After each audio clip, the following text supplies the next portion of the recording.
ایک طرف انسان چاند اور مریخ تک پہنچ چکا ہے،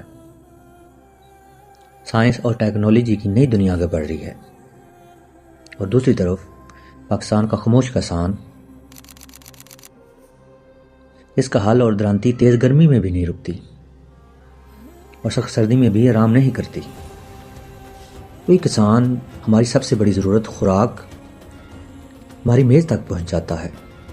یہ وہ کسان ہے جس کے لیے نہ ہفتہ وار چھٹی ہے نہ ہی عید کی چھٹیاں، کیونکہ اس کے باڑے میں بدے بے زبان جانور بچوں کی طرح بھوک اور پیاس نہیں جھیل سکتے۔ گھر میں خوشی ہو یا غم، اسے اپنے جذبات دبا کر کام پر جانا ہی ہوتا ہے۔ کھڑی فصل ہر وقت توجہ مانگتی ہے، جو دوسروں کے بچوں کو دودھ دیتا ہے خود پریشان ہے، جو پھل دیتا ہے خود محروم ہے، جو غلہ اگاتا ہے خود تنگ دست ہے، اور جو بہترین کو پاس اگا کر دیتا ہے خود موسم کے کپڑوں سے ترستا ہے۔ بڑے زمینداروں کی دولت بڑھانے والا یہ کسان خود مفلس اور بے بس ہے۔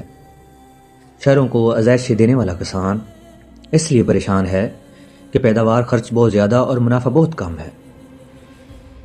قرضوں میں دھسا کسان نہ بچوں کی اچھی تعلیم دے سکتا ہے، نہ ہی اس کے لیے اچھا اسپتال ہے، اور نہ ہی آرام دہ گھر۔ دن میں سخت مزدوری ہے، رات میں مچھر۔ یہ کسان آخر اتنا مجبور کیوں ہے؟ کیونکہ فصل بیچتے وقت اسے محنت کا صحیح معاوضہ نہیں ملتا، اور اگر مل بھی جائے تو دیر سے ملتا ہے، جو اس کے سارے ارمان توڑ دیتا ہے۔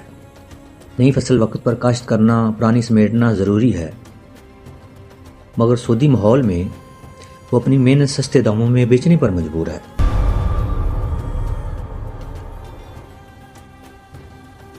اسے مزید توڑ رہی ہے۔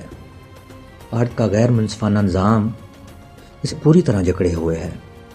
حدیث نبوی کے مطابق نبی کریم صلی اللہ علیہ وسلم نے منع فرمایا، کوئی شہری کسی دیہاتی کا مال و اسباب بیچے اور یہ کہ کوئی سامان خریدنے کی نیت کے بغیر دوسرے اصل خریدار سے بڑھ کر بولی نہ دے۔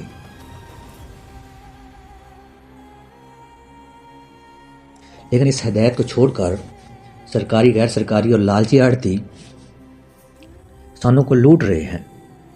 آلو جو کسان 2-4 روپے کلو میں بیچنے پر مجبور ہے، وہی آلو بازار میں کبھی 10 گنا مہنگا، کبھی 20 گنا مہنگا ملتا ہے۔ میڈیا جو چھوٹی بات پر بریکنگ نیوز دیتا ہے، اس بڑے مسئلے کو اہمیت کیوں نہیں دیتا؟ اور سوٹ بوٹ والے وزیر مشیر کسان کے مسائل کو ترجیح کیوں نہیں دیتے؟ جو ملک دشمنی ہے، لہذا حکومت ہوش میں آئے، خوراک کی کمی سے ملک کو بچائے، کسان کے مسائل فوراً حل کرے، اور اس ظالمانہ معاشی ظلم کے نظام کو خاتمہ کرے۔